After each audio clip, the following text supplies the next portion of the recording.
পাথারকান্দি কাণ্ডে কাল যুব কংগ্রেসের আন্দোলনে উত্তপ্ত হয়ে উঠতে পারে শ্রীভূমি জেলা। শিলচর মেডিকেল কলেজ হাসপাতালে চিকিৎসাধীন গুরুতর আহত দুই নিরীহ যুবকের স্বাস্থ্যের খোঁজ নিলেন সোনাইয়ের বিধায়ক। বরাক উপত্যকায় চাঞ্চল্য সৃষ্টি করা এই ঘটনায় সরব হয়ে উঠেছেন উত্তর করিমগঞ্জ এবং দক্ষিণ করিমগঞ্জের বিধায়করা। পুলিশ সুপারকে স্মারকপত্র প্রদান, ঘটনার সঙ্গে জড়িত দুই অভিযুক্তকে ইতিমধ্যেই গ্রেপ্তার করা হয়েছে বলে জানিয়েছেন জেলার সিনিয়র পুলিশ সুপার। করিমগঞ্জে এই ধরনের নৃশংস ঘটনা যেন প্রথম এবং শেষ ঘটনাই হয়ে থাকে। দোষীদের বিরুদ্ধে কঠোরতম শাস্তির দাবি জানিয়ে বললেন বিধায়করা। ঘটনার পূর্ণাঙ্গ তদন্ত করে জড়িত প্রত্যেককে আইনের আওতায় আনার আশ্বাস দিয়েছে জেলা পুলিশ প্রশাসন। গরুচোর সন্দেহে পাথারকান্দিতে সংঘটিত মব লিঞ্চিং এর ঘটনায় গুরুতর আহত দুই যুবকের শারীরিক অবস্থার খোঁজ নিলেন সোনাইয়ের বিধায়ক আমিনুল হক লস্কর। শুক্রবার বিকেলে শিলচর মেডিকেল কলেজ ও হাসপাতালে গিয়ে চিকিৎসাধীন আমির হোসেন এবং ইসলাম উদ্দিনের সঙ্গে দেখা করেন তিনি। পাশাপাশি তাদের উন্নত চিকিৎসা নিশ্চিত করতে হাসপাতালের চিকিৎসক এবং অধ্যক্ষের সঙ্গেও আলোচনা করেন বিধায়ক এবং শেষে বিধায়ক এ নিয়ে মন্তব্য দিয়েছেন। শুনে নিন বিধায়ক আমিনুল হক লস্করের মন্তব্য। আমার কথা হলো যে আজকে নিজের পশু, নিজের পালিত গরু নিয়েও মানুষ চলতে নিজের বাড়িতে আনতে পারবো না, এই পরিস্থিতি হয়েছে বর্তমানে আসামে। আজকে যাদেরকে মারা হয়েছে, আজকে ওই সময় তো ঈদ ছিল না, বকরা ঈদ ছিল না। বকরা ঈদে এবার আমরা সমস্ত আসামের মানুষের সিদ্ধান্ত নিয়েছে যে আমরা এবার গরু কোরবানি দিব না, আর সমস্ত আসামে গরু কোরবানি হয়নি। যারা করেছে সরকার তাদের বিরুদ্ধে ব্যবস্থা নিয়েছে। আজকে পালিত পশু নিয়ে যদি তার গরু তার ঘরে নিয়ে আসতে না পারে আর তারা নিয়ে আসার সময় মব লিঞ্চিংয়ের শিকার হয়, তাহলে আমরা কোন জায়গাতে আছি, কোন দেশে আছি আমরা? কেন আমরা নিরাপত্তার অভাব হচ্ছে? এর জন্য আমি আমার মুখ্যমন্ত্রীকে অনুরোধ করব যাতে যারা এই মব লিঞ্চিংগুলোকে শিকার হয়েছে আর যারা করেছে, ভিডিও ফুটেজে অনেকের ফটো ক্লিয়ার আছে, তাদেরকে ফুটেজ দেখে দেখে তাদেরকে গ্রেপ্তার করা হোক আর দৃষ্টান্তমূলক শাস্তি দেওয়া হোক, যাতে ভবিষ্যতে এরকম হয় না।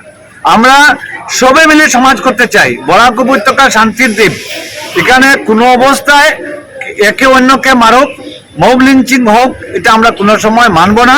এই ঘটনাকে আমি দীক্ষা জানাই। অন্যদিকে এই ঘটনাকে কেন্দ্র করে রাজনৈতিক মহলেও তীব্র প্রতিক্রিয়া দেখা দিয়েছে। উত্তর করিমগঞ্জের বিধায়ক জাকারিয়া আহমেদ পান্না এবং দক্ষিণ করিমগঞ্জের বিধায়ক আমিনুর রশিদ চৌধুরী জেলা সিনিয়র পুলিশ সুপার লীনা দলের সঙ্গে সাক্ষাৎ করে দোষীদের বিরুদ্ধে কঠোর ব্যবস্থা গ্রহণের দাবি জানিয়েছেন। তাদের বক্তব্য যে করিমগঞ্জ জেলায় এই ধরনের নৃশংস ঘটনা যেন প্রথম এবং শেষ ঘটনা হিসেবেই থেকে যায়। ঘটনার পূর্ণাঙ্গ তদন্তের মাধ্যমে জড়িত প্রত্যেককে আইনের আওতায় আনার দাবিও জানিয়েছেন বিধায়করা। আমাদের হাতে বিধায়কদের মন্তব্য রয়েছে, একে একে শুনে নেব বিধায়কদের মন্তব্য। আমরা তীব্র নিন্দা জানাইছি। আমি এবং আমার সাউথ করিমগঞ্জের বিধায়ক এবং আমার জেলা কংগ্রেসের সভাপতি আমরা মহোদয়ের সঙ্গে দেখা করছি এবং আমরা একটা লিখিত একটা দিচ্ছি যে ইমিডিয়েট অ্যাকশন লড়ার কারণে। তাই আমরা বলছেন যে এখন পর্যন্ত দুজন অ্যারেস্ট করা হয়েছে এবং আজকে রাত্রে চাইছিল এতিয়া একজনকে নির্দিষ্ট পাওয়া গেছে। বাকি অ্যারেস্ট কন্টিনিউ প্রসেস চলে যাবো। আমরা আশ্বস্ত করছেন যে তাই ইমিডিয়েট যা কার্পিট আছে সবাই অ্যারেস্ট করা হয়েছে। বিধায়কের কিছু আমরা মহোদয়ের সঙ্গে দেখা করিয়া আমরা এই ঘটনার আমরা উদ্বেগ যেটা এবং জনগণের করিমগঞ্জ জেলার জনগণের উদ্বেগ যেটা আমরা কংগ্রেসে করছি, আমরা একটা মেমোরেন্ডাম দিয়েছি জেলা কংগ্রেসের তরফ থেকে। আমরা দুই বিধায়ককে দিয়ে আমরা শাস্তি দাবি করছি, আর যারা অ্যারেস্ট করা হয়েছে কঠোর শাস্তি দেওয়ার কইছি এবং তারা এয়ারগান পর্যন্ত ইউজ করছে, এটাও আমরা ভিডিও ফুটেজ তাদের দেখাইছি এবং তাই জানোই নি। আর বাকি যারা কালপিট আছে এরাও দড়িয়ে আনিয়া একদম আইনের মধ্যে সব থেকে কঠিন শাস্তি যেটা দেওয়া যায় ওইটা করবার দৃষ্টান্তমূলক শাস্তি আমরা দাবি করিয়া বেরিয়েছি। তাই আমরা প্রতিশ্রুতি দিচ্ছি যে একটা কালপিটও বাঁচিয়ে দিত, কারণ প্রতিশ্রুতিতে আমরা সবে আশ্বস্ত হয়েছি এবং আমরা ডিস্ট্রিক্ট অ্যাডমিনিস্ট্রেশনের লোকে পুলিশ প্রশাসনের লোকে আমরা কোঅপারেশন করব এবং এটা যত সময় পর্যন্ত এই দোষীরা শাস্তি পেয়ে জেলও গেছে না ততদিন পর্যন্ত আমরা কংগ্রেস দলের বিধায়করা, কংগ্রেস দল এটা পিছ ছাড়তো না, লাগিয়ে থাকবো আমরা জনগণের আমরা বাড়াই। শহরে করিমগঞ্জ জেলায় প্রথমবার এইরকম ইনসিডেন্ট দেখা গেছে এবং আমরা এসপি মহোদয় বলি যে আপনারা একটা দৃষ্টান্ত হইয়া যান যে এরকম ঘটনা আর কোনোদিনই এরকম ঘটে না।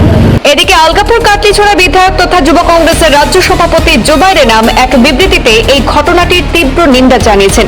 তিনি পুলিশের ভূমিকা নিয়ে প্রশ্ন তুলে বলেন, ঘটনার ভিডিও ফুটেজ প্রকাশ্যে আসার পর এখনো পর্যন্ত মূল অভিযুক্তদের গ্রেপ্তার করতে না পারা অত্যন্ত উদ্বেগজনক। পুলিশের উদাসীনতার অভিযোগ তুলে জুবাইর এনাম জানান, আগামী শনিবার গুয়াহাটি থেকে ফিরে বদরপুর থেকে শ্রীভূমি জেলার সিনিয়র পুলিশ সুপারের কার্যালয় পর্যন্ত একটি প্রতিবাদী পদযাত্রা কর্মসূচি অনুষ্ঠিত হবে যুব কংগ্রেসের পক্ষ থেকে।